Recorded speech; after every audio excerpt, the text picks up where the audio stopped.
അപ്പസ്തോല പ്രവർത്തനങ്ങൾ 5-ാം അധ്യായം 14 മുതൽ 16 വരെയുള്ള തിരുവചനങ്ങൾ.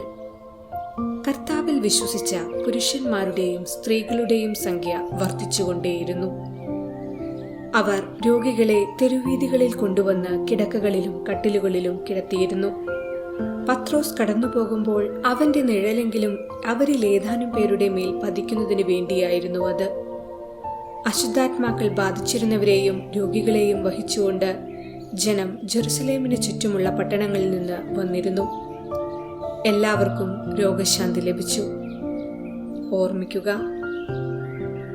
സെബാസ്റ്റിലെ വിശുദ്ധ പീറ്ററിന്റെ ഓർമ്മദിനമാണിന്ന്. വിശുദ്ധ ബേസിൽ സീനിയറിന്റെയും വിശുദ്ധ ഇമീലിയായുടെയും മക്കളിൽ ബേസിൽ, നിസായിലെ ഗ്രിഗറി, സെബാസ്റ്റിലെ പീറ്റർ, മക്രീന എന്നിവർ വിശുദ്ധ ഗണത്തിലേക്ക് ഉയർത്തപ്പെട്ടവരാണ്. ഇവരുടെ മാതാമഹി മക്രീന സീനിയറും പുണ്യവതിയാണ്.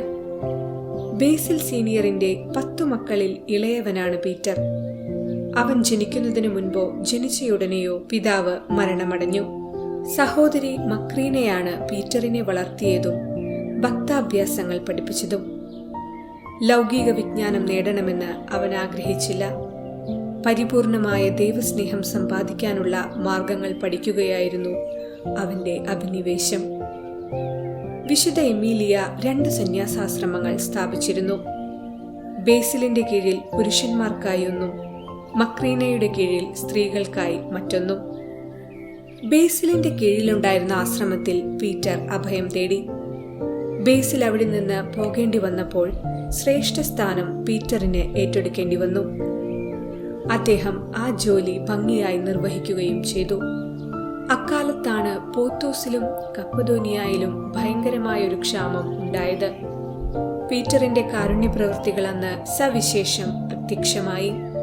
ആശ്രമത്തിലും സ്വഭവനത്തിലുമുണ്ടായിരുന്ന സമസ്തവും വിറ്റ് അദ്ദേഹം ദരിദ്രർക്ക് കൊടുത്തു. വിശുദ്ധ ബേസിൽ കേസരിയായിലെ മെത്രാനായപ്പോൾ പീറ്ററിന് പട്ടം കൊടുത്തു. ബേസിൽ 379-ാം ആണ്ടിൽ മരിച്ചു. പിറ്റേ കൊല്ലം അർമീനിയയിലുള്ള സെബസ്റ്റിയിലെ മെത്രാനായി പീറ്റർ അഭിഷേചിക്കപ്പെട്ടു. വാക്വിലാസത്തിലും പാണ്ഡിത്യത്തിലും സ്വസഹോദരന്മാരായ ബേസിലും ഗ്രിഗറി നിസിയാൻസും മാത്രമേ പീറ്ററിനെ പിന്നിലാക്കിയുള്ളൂ. 381-ാം ആണ്ടിൽ അദ്ദേഹം കോൺസ്റ്റാന്റിനോപ്പിൾ പൊതുസുനഹദോസിൽ പങ്കെടുത്തു. മറ്റ് മെത്രാന്മാരോടൊപ്പം മസെഡോണിയൻ പാഷണ്ഡതയെ അദ്ദേഹം ശപിച്ചു. 387-ാം ആണ്ടിൽ പീറ്റർ നിത്യസമ്മാനത്തിനായി വിളിക്കപ്പെട്ടു. അതേ വർഷം തന്നെ ജനങ്ങൾ അദ്ദേഹത്തെ വണങ്ങാൻ തുടങ്ങുകയും ചെയ്തു. അദ്ദേഹത്തിന്റെ സഹോദരി മക്രീനയാണ് അദ്ദേഹത്തെ വിശുദ്ധ പദവിയിലെത്തിക്കുവാൻ അഭ്യസിപ്പിച്ചത്. ക്രിസ്തു തന്നിൽ ജീവിക്കുന്നതുകൊണ്ട് താൻ ലോകത്തിനായി മരിച്ചു.